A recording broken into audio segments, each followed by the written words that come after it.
نحمده ونصلي ونسلم على رسوله الكريم اما بعد فاعوذ بالله من الشیطان الرجیم بسم اللہ الرحمن الرحیم۔ سیدنا موسیٰ علیہ السلام اور سیدنا خضر علیہ السلام کے واقعہ کے متعلق چند چیدہ مسائل و فوائد ذکر کریں گے جو گزشتہ اسباق میں ان کی ملاقات کا تذکرہ قرآن کریم میں مذکور ہے، تو اس فوائد اور مسائل کے حوالے سے پہلا فائدہ یہ ہے، مسائل تو بہت زیادہ ہے لیکن ہم اختصار سے ذکر کرتے ہیں۔ پہلا مسئلہ یہ ہے کہ آیات نمبر 60 میں اللہ تعالیٰ نے فرمایا وَإِذْ قَالَ مُوسَىٰ لِفَتَاهُ، سیدنا موسیٰ علیہ السلام نے اپنے جوان کو یوشع ابن نون علیہ السلام کو ساتھ لے کر چلے جو ان کا خادم تھا۔ تو اس سے معلوم ہوتا ہے کہ اپنے شاگرد کو، اپنے مرید کو، اپنے چوٹے کو بطور خدمت ساتھ لے جانا اور ان کو خدمت سپرد کرنا یہ درست ہے، جائز عمل ہے۔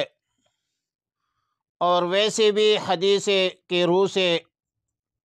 تنہا سفر کرنے کی ممانعت آئی ہے، اور رسول اللہ مبارک صلی اللہ علیہ وسلم کا خادم خاص انس ابن مالک رضی اللہ تعالیٰ عنہ تھے، صاحب النعلین والسواک والوسادہ، سیدنا عبداللہ ابن مسعود رضی اللہ تعالیٰ عنہ تھے، اور دیگر صحابہ بھی تھے۔ دوسرا فائدہ یہ ہے کہ جو ان واقعات سے مستنبط ہوتی ہے، مستخرج ہوتی ہے، وہ یہ ہے کہ طالب علم کے لیے سفر کرنا چاہیے، استاد کے پاس جانا چاہیے، اور استاد کو پاس بلانے کی فکر نہ کرے۔ امام بخاری رحمۃ اللہ علیہ نے کتاب العلم میں باب منعقد کی ہے، باب الخروج فی طلب العلم، جس کا حدیث الباب واقعہ حضرت موسیٰ اور حضرت خضر ہے۔ اور پھر امام بخاری رحمۃ اللہ علیہ فرماتے ہیں کہ وراحر جابر بن عبداللہ مسیرت شہر الی عبداللہ بن انیس فی حدیث واحد، ایک مہینے کا سفر کیا تھا جابر بن عبداللہ رضی اللہ تعالیٰ عنہ نے، اور ایک حدیث کے لیے وہ گئے تھے عبداللہ ابن انیس کے پاس رضی اللہ تعالیٰ عنہ۔ تیسرا فائدہ یہ ہے کہ طلب علم کے لیے کوئی عمر مخصوص نہیں ہے، آپ علم بچپن میں بھی حاصل کرنا چاہتے ہیں کر سکتے ہیں، جوانی میں بھی، بڑھاپے میں بھی۔ غرض ہر عمر کا بندہ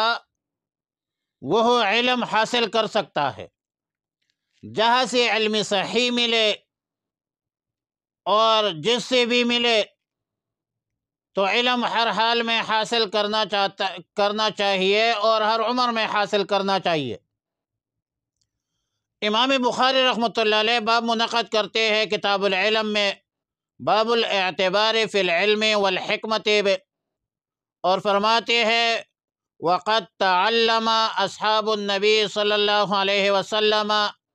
بعد کبر سنہم، بڑی عمر میں بھی صحابہ کرام نے رضوان اللہ تعالی علیہم اجمعین نے علم حاصل کی ہے۔ فائدہ نمبر 4 یہ ہے کہ طلب علم میں، سفر علم میں تکالیف آئے گی، مشکلات آئے گی، اور تکالیف اور مصائب کو برداشت کرنا چاہیے، بھاگنا نہیں چاہیے۔ علم عزت ہے، العلم عزت لا يحصل الا بالذلہ۔ وہ پشتو میں کہتے ہیں پطالبے کے ڈیر غمونا سوک چے دا غم طاقت لری طالب دشنا۔ آیت مذکورہ میں لفظ حقبہ کا لفظ آیا ہے۔ تفسیر روح المعانی میں علامہ آلوسی رحمہ اللہ الباری سیدنا عبداللہ ابن عمر رضی اللہ تعالیٰ عنہ اور سیدنا ابو ہریرہ رضی اللہ تعالیٰ عنہ سے نقل کرتے ہیں کہ حقبہ کا اطلاق 80 سال پر ہوتا ہے، اور سیدنا حسن بصری کا قول ہے کہ 70 سال پر ہوتا ہے۔ فرا کا قول ہے کہ قریش کے لغت میں حقب جو ہے 1 سال کے لیے استعمال ہوتی ہے، اور عبداللہ ابن عباس رضی اللہ تعالی عنہما کا قول ہے کہ حقبہ مطلقاً دہر اور زمانے کے لیے استعمال ہوتی ہے۔ فائدہ نمبر 4 یہ ہے کہ خضر کا معنی ہے سرسبز۔ بخاری شریف میں امام بخاری رحمۃ اللہ علیہ روایت نقل کرتے ہیں، اور روایت یہ ہے کہ رسول اللہ صلی اللہ علیہ وسلم نے فرمایا کہ خضر کا نام خضر اسی لیے رکھا کہ وہ ایک جگہ بیٹھتے تو خشک چٹیل میدان جو ہے وہ سرسبز و شاداب ہو جاتی، اور اس کے پیچھے جو زمین ہوتی تھی اس سے سبزی نکل آتی۔ اور فائدہ نمبر 5 یہ ہے، مفسرین نے لکھا ہے کہ مجمع البحرین سے مراد بحر فارس، بحر روم کے ملنے کی جگہ ہے۔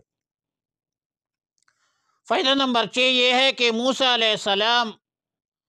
اور خضر علیہ السلام کی ملاقات کے وقت سیدنا موسیٰ علیہ السلام نے پہلے سلام کیا اور بعد میں اپنا غرض اور مقصد رکھ کا کلام کیا، اور حدیث میں بھی ہے کہ السلام قبل الکلام،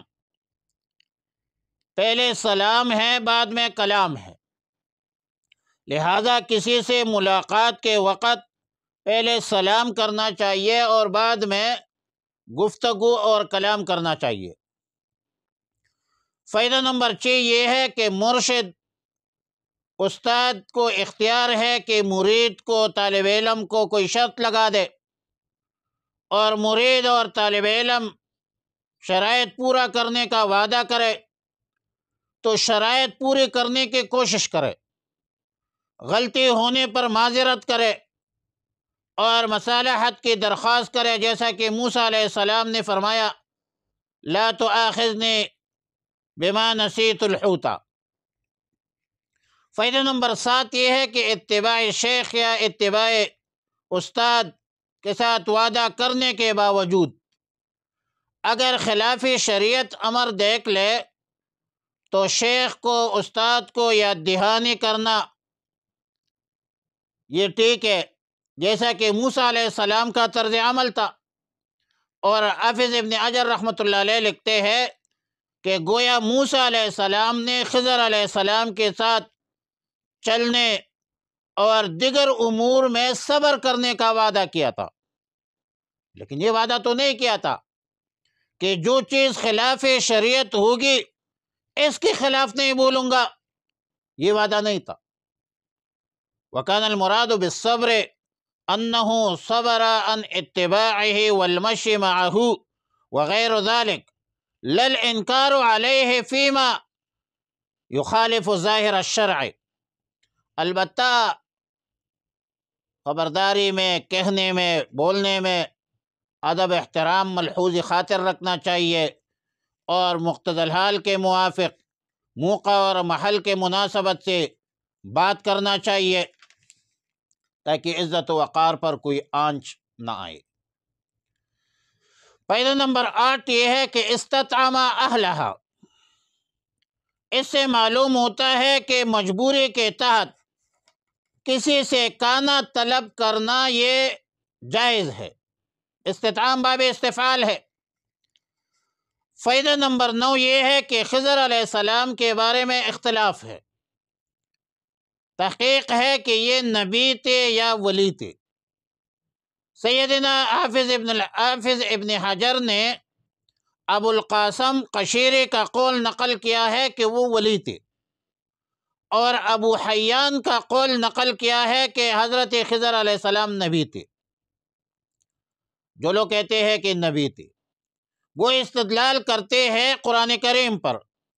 کہ وہ فرمائے وما فعلتہ عن امری، کہ میں نے جو کچھ کیا ہے یہ اپنے مرضی کے موافق، اپنی مرضی سے تو نہیں کیا ہے۔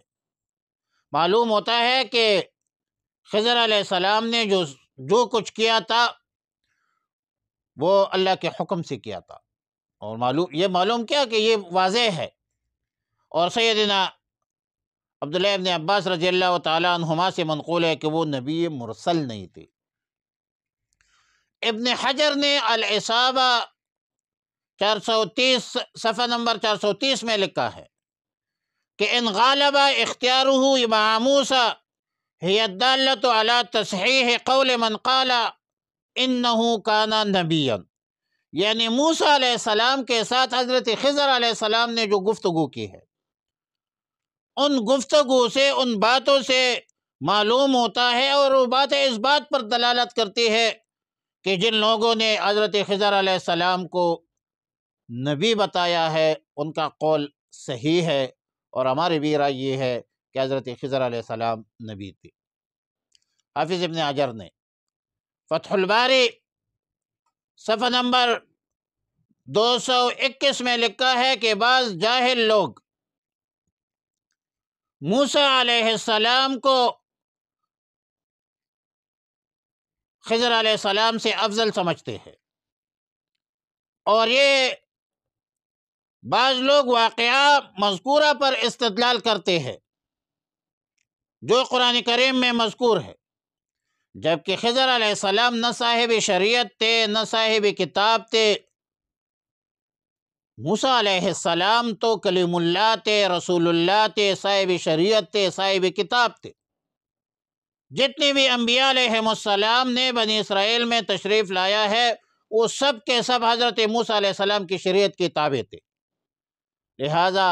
حضرت موسیٰ علیہ السلام جو ہے وہ علی کل حال افضل ہے۔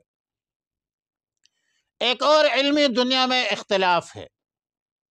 کہ حضرت خضر علیہ السلام زندہ ہے یا فوت ہو گئے ہیں۔ اس حوالے سے حافظ ابن حجر نے الاصابہ میں 17 صفحات لکھی ہے، دلائل بھی لکھی ہے۔ جو اہل علم حضرت خضر علیہ السلام کی وفات کے قائل نہیں ہے، ان کے دلائل میں سب سے قوی ترین دلیل یہ ہے کہ رسول اللہ صلی اللہ علیہ وسلم نے اپنی زندگی کے آخری ایام میں، آخری دور میں ایک دن عشاء کی نماز پڑھی، سلام پھیر دیا، تو فرمایا کہ جو لوگ زمین کے پشت پر ابھی موجود ہے ان میں سے 100 سال بعد کوئی بھی بندہ باقی نہیں رہے گا، زندہ نہیں رہے گا۔ یہ حدیث امام بخاری رحمۃ اللہ علیہ نے بخاری شریف کتاب العلم باب الثمر فی العلم میں ذکر کی ہے، اور اسی طرح امام بخاری نے کتاب الصلاۃ باب ذکر العشاء والعتمہ اور باب الثمر فی الفقہ والخیر بعد العشاء میں نقل کی ہے۔ امام بخاری رحمۃ اللہ علیہ وہ بھی حضرت خضر علیہ السلام کے موت کے قائل ہے۔ حافظ ابن حجر رحمۃ اللہ علیہ فتح الباری جلد 2 صفحہ نمبر 75 میں اور شارح مسلم علامہ نووی رحمۃ اللہ علیہ لکھتے ہیں کہ جو لوگ خضر علیہ السلام کے موت کے قائل ہیں وہ صرف اس حدیث سے استدلال کرتے ہیں، اور یہ قوی حدیث ہے۔ محمد ابن یا دیگر جو جمہور اہل علم ہے وہ فرماتے ہیں کہ خضر علیہ السلام زندہ ہے، اور امام بیہقی نے دلائل النبوہ جلد نمبر 7 288 نمبر صفحہ میں روایت نقل کی ہے کہ جب رسول اللہ مبارک صلی اللہ علیہ وسلم کی وفات ہوئی تو حاضرین کے گھر کے ایک گوشہ میں یہ آواز سنی گئی کہ السلام علیکم اہل البیت ورحمۃ اللہ وبرکاتہ، اور دیگر کلمات بھی بولے کہ اے گھر والو تم پر سلامتی ہو، اللہ کی رحمت ہو تم پر، اللہ کی برکتیں ہو تم پر، بلا شبہ اللہ کی ذات میں تسلی ہے اور مصیبت سے خلاصی کا ذریعہ اور اعتماد اللہ پر ہے، اس طرح کے الفاظ فرمائی۔ یہ آواز سن کر حضرت علی رضی اللہ تعالیٰ عنہ نے فرمایا کہ تم جانتے ہو یہ کون صاحب ہے؟ پھر فرمایا کہ یہ خضر علیہ السلام تھے۔ بہرحال حضرت خضر علیہ السلام کی وفات اور حیات کے بارے میں دونوں اقوال موجود ہے اہل علم کے مابین، اور یہ کوئی ایسا مسئلہ بھی نہیں ہے جس پر کوئی حکم شرعی موقوف ہو،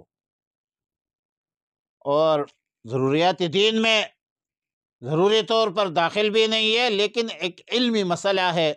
اللہ سے دعا ہے کہ ہمیں نیک اعمال کی توفیق عطا فرمائے۔ وآخر دعوانا الحمد للہ رب العالمین۔